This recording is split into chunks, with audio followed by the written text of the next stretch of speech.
Imagine waking up to an email from your employer on a Monday morning, thanking you for your dedication and your service to the company, however, asking you to proceed to the office to sign your termination papers in order to be eligible for a severance package. This has been the fate of hundreds of thousands of people, if not millions of people, since August last year. And so in today's video, we're going to discuss the 3 silent ways that people are going poor without even knowing. And if you're new here, my name is Nana. I hold a master's degree in business finance. And on this channel, we discuss everything personal finance and personal development. But before we dive deeper, there is a need for us to actually understand what is going on around us and then pay attention to what the media is not giving enough coverage to. So according to research in the US, there is in excess of 55 to 60% of the entire workforce in the US living paycheck to paycheck. In the UK, the issue is no different. 1 in 3 working adults in the UK are living paycheck to paycheck simply because of the rising cost of living. According to The Guardian, since 2020, in the UK, we've seen nearly on average a 22 percentage point increase in our cost of living, which simply means that if initially you were actually spending, let's say, 100 quid on gas and electric every single month, now you're having to spend 120 quid per month. And how many households would be able to actually shield themselves from all the disruptions that are going on in the economy? And so this is the time for you to sit down, to reflect and pay attention, and then more importantly, make decisions that are directed at helping you to reach your economic goals and securing the future of your children. And so without further ado, we come to one of the first reasons why you're actually losing money or becoming poorer by the day without even knowing. And that is the economic concept known as inflation. Inflation, for the avoidance of doubt, is the rate at which the price of goods and services that we use on a daily basis rise over time. So just like I've stated earlier, we've seen a 20% increase in the cost of living since the pandemic in 2020. And so ordinarily, if you were actually buying, let's say, 5 oranges at 1 quid, now you would need more money to be able to buy 5 oranges simply because the price of an orange has actually gone up. So let's say if the price of an orange is increased from 20p to 25p, that means that with 1 quid, you can only buy 4 oranges instead of the initial 5 oranges that you could have purchased prior to that inflation kicking in. And so that is how most households are actually becoming poor, because they are seeing a rise in their council tax. Council tax, for the avoidance of doubt, is gone up on average every single year by between 4.5% and then 5% every single year. How many households have actually seen their income gone up by even half of that? There are hundreds of thousands of people living that are struggling to pay that. Also, our gas and electric has actually gone up. It's really skyrocketed, especially over the past 3 weeks, simply because of several global disruptions, including the war in Iran currently. So between February and then this month, I've seen my gas and electric increase by at least 71.7%. And that is mind-blowing. How many households out there can actually be able to foot this bill without even having to crash or having to live paycheck to paycheck? And that is why there is a need for you to actually pay attention to some of these things going on that the media is not giving coverage to. That brings us to the second problem that is leading most households towards poverty, and that is job insecurity due to AI automation. So most companies now are seeing a very massive spike in their output and their productivity anytime that they employ the services of AI and AI agents as opposed to human beings. So on average, all these big companies out there are moving gradually towards AI adoption simply because they know that they'll be able to increase their productivity and their output on average between 15% and 20%. So holding all the factors constant, because these companies want to make more profit, they are laying so many people off. Because mind you, when you employ the services of a robot instead of a human being, there's no more calling in sick. There's no more, annual leaves. There's no more paid maternity leaves and all of that. So these companies are exploring these opportunities and trying so hard to cut that human interaction in their operations and so many things that they do on a daily basis in a bid to increase their profits and deliver shareholder value to shareholders at the end of the year. So this is one of the biggest problems and the reasons why you need to sit up and take your finances extra seriously. This brings us to the third problem that most people are really not paying attention to, and that has the potency to lead you towards poverty, and that is the deepening crisis as a result of global events. So one of the key things that is noteworthy or has to be mentioned in this video is the war between the US, Israel, and Iran as it stands now. Now, about 20% of the global oil supply has been cut off simply because Iran has shut the Strait of Hormuz, which is more like a seaway or a passageway where most of the world's oil production and several oil transport actually go through. And so that is one of the biggest things that is really making all our energy bills to go up.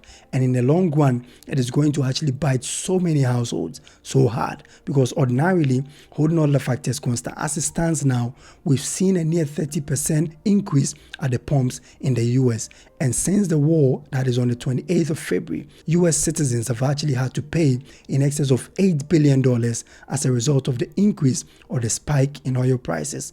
In the UK, we've seen about a 17% increase in oil prices at the pumps, and that is one of the key reasons why most households are actually going to end up down the level of economic subsistence, because mind you, wages are not growing as much as all these problems that are coming in to deepen our cost of living crisis. And so that is why there is a need for us to actually pay attention to all these global happenings and events in order to shield ourselves and our families against all the negative impacts that may arise as a result of these events.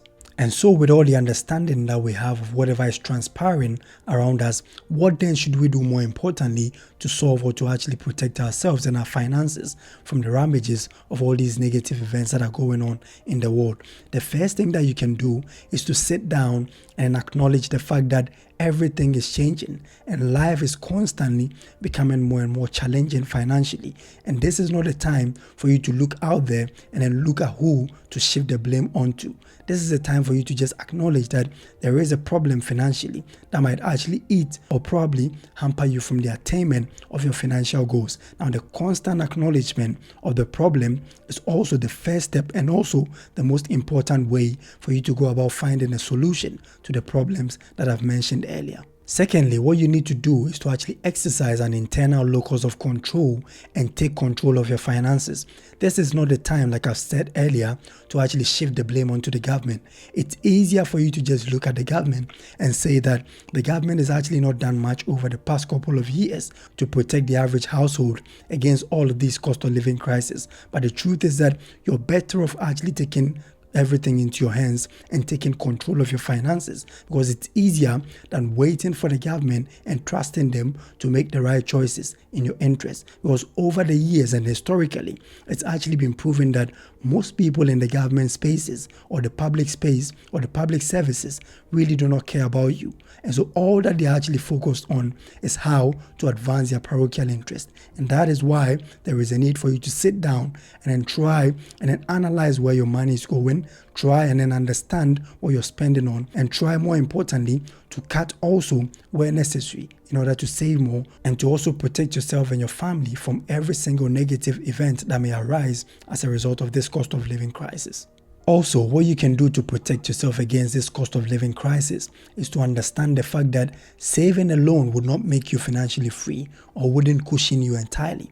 Instead, you want to put your money to work by investing. And one of the easiest and most proven ways to actually become financially free is investing money as opposed to saving money. Because anytime that you save money in a traditional bank, the banks are actually promising you anywhere between 1% and 2% increase or returns on the money that you save with them. But mind you, inflation as it stands now in the UK is hovering around 3.2% as at the end of February. So you're losing money by just putting money into a savings account. As opposed to this, what you want to do is to put your money somewhere that actually renders in some level of income or an additional interest on that money to actually offset the negative impact of inflation. For example, buying stocks, owning some property, which also helps you to rake in some level of rental income, and any other asset that is likely to increase the ability to rake in more income in the future. So that is what you want to do, as opposed to putting money like traditionally we used to do and our forebears used to do by saving money in a traditional bank in a bid to actually move themselves several steps towards the attainment of their financial goals. Lastly, which is one of the most important things that you need to do, is that you need to take advantage of this AI transformation and then upscale. You need to try and then learn new things, invest in yourself. According to Warren Buffett, the best investment that you can ever make in life is in yourself. And of course, with this AI automation, this is not the time for you to actually oppose the AI automation agenda.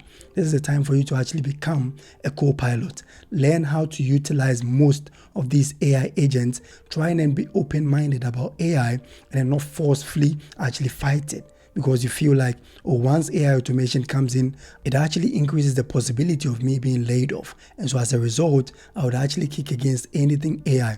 As opposed to that, what you want to do is to learn about AI, read about AI, try and then learn some AI skills that would actually become useful, especially in a case where a company has to choose between you and your colleagues simply because of AI automation. Anytime that you actually subject yourself to these levels of education and upscaling, it helps you to actually retain your job and then also increases your financial security in the future. And so if you found value in this video, kindly smash the like button and then consider subscribing, because I'll be digging deep and then shooting several videos along the line to help you on a journey towards financial freedom. Thank you for spending time with us, and see you in the next video.